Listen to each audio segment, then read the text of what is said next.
दुनिया के 7 अजूबों का नाम आते ही सबके दिमाग में दुनिया के सबसे खूबसूरत इमारतों में से एक ताजमहल का चित्र उभर आता है। इसे मुगल बादशाह शाहजहां ने अपनी बेगम मुमताज महल की याद में बनवाया था।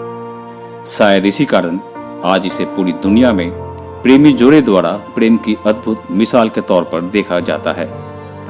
इस वीडियो में हमने इस अद्भुत इमारत के बारे में 13 ऐसे आश्चर्यजनक तथ्यों के बारे में बताया है जिसे बहुत ही कम लोग जानते हैं। मुमताज महल के मकबरे के छत पर एक ऐसी कमी है जिसके बारे में बहुत ही कम लोग जानते हैं।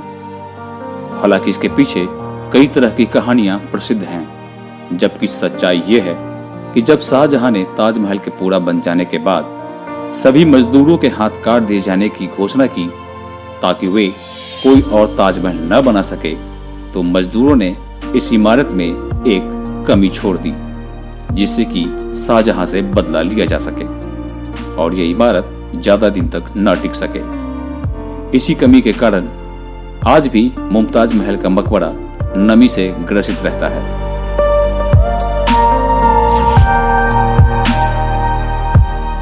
यदि यमुना नदी नहीं होती तो क्या होता? ताजमहल का आधार एक ऐसी लकड़ी पर बना हुआ है जिसको मजबूत बना रहने के लिए नमी की जरूरत होती है। यदि ताजमहल के बगल में यमुना नदी नहीं बह रही होती तो ये लकड़ी मजबूत नहीं होती।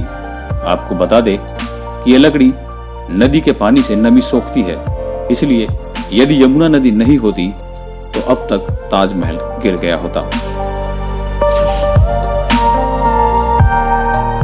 ताजमहल के चारों तरफ के मीनार एक दूसरे की ओर झुके हुए हैं। ऐसा इसलिए है ताकि भूकंप या बिजली गिरने की हालत में मीनार को मुख्य इमारत पर गिरने से बचाया जा सके।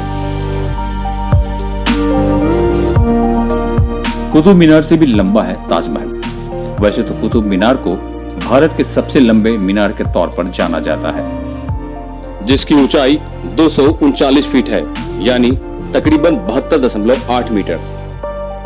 लेकिन क्या आपको पता है कि ताजमहल की लंबाई 243.5 फीट है, यानी 74.2 मीटर। अर्थात ताजमहल कुतुब मीनार से तकरीबन 1.5 मीटर लंबा है। आप ये जानकर हैरान रह जाएंगे कि ताजमहल के सभी फव्वारे एक साथ ही काम करते हैं। दरअसल हर फव्वारे के नीचे एक टंकी लगी है जो एक साथ ही भरती है और दबाव बनने के कारण पानी ऊपर फेंकती है। ये सभी फव्वारे बिना किसी मोटर या मशीन के काम करते हैं। द्वितीय विश्व युद्ध, भारत पाकिस्तान युद्ध और 9/11 के हमलों के बाद भारतीय पुरातत्व सर्वेक्षण विभाग ने ताजमहल के चारों ओर बांस का एक घेरा बना दिया था और उसे हरे रंग के चादर से घेर दिया था, जिससे कि ये दुश्मनों को दिखाई न दे और इस पर हमला न किया जा सके। एक खबर यह भी है कि इसे बनाने वाले मजदूरों के हाथ काट दिए गए थे ताकि वे ऐसी कोई इमारत न बना सके। लेकिन शाहजहां अपने इरादे में कामयाब न हो सका, क्योंकि ताजमहल के बाद भी कई अन्य भव्य इमारतें इन्हीं कारीगरों के मदद से बनवाई गई। इसी में से एक कारीगर थे उस्ताद अहमद लाहौरी, जिन्होंने दिल्ली के लाल किले को बनाने में काफी मदद की थी। ताजमहल की कलाकृति में 28 तरह के नायाब पत्थरों को लगाया गया था, जो कि किसी की भी आंखों को चौंधिया सकते थे, जिन्हें चीन, श्रीलंका और तिब्बत से मंगाए गए थे। लेकिन अंग्रेजों ने इस कीमती पत्थरों को निकाल लिया था। 1632 से 1653 के बीच जब ताजमहल बना था, तब इस पर तकरीबन 32 मिलियन रुपए खर्च हुए थे, जिसकी वर्तमान कीमत 106.28 लाख अमेरिकी डॉलर है। शाहजहां का यह सपना था कि वो अपने लिए भी एक काला ताजमहल बनवाए, लेकिन उसके बेटे औरंगजेब द्वारा कैद किए जाने के कारण वो अपना सपना पूरा न कर सका। ताजमहल के साथ पहली सेल्फी जॉर्ज हैरिसन ने ली थी और आपको बता दूं कि ये सेल्फी उस समय ली गई थी जब सेल्फी का दौर भी नहीं था। ताजमहल का रंग बदलता है।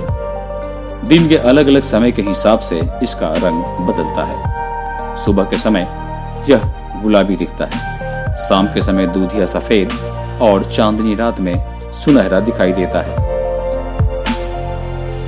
ताजमहल को देखने के लिए एक दिन में 12,000 सैलानी आते हैं। इतने सैलानी पूरी दुनिया में किसी और इमारत को देखने के लिए नहीं आते।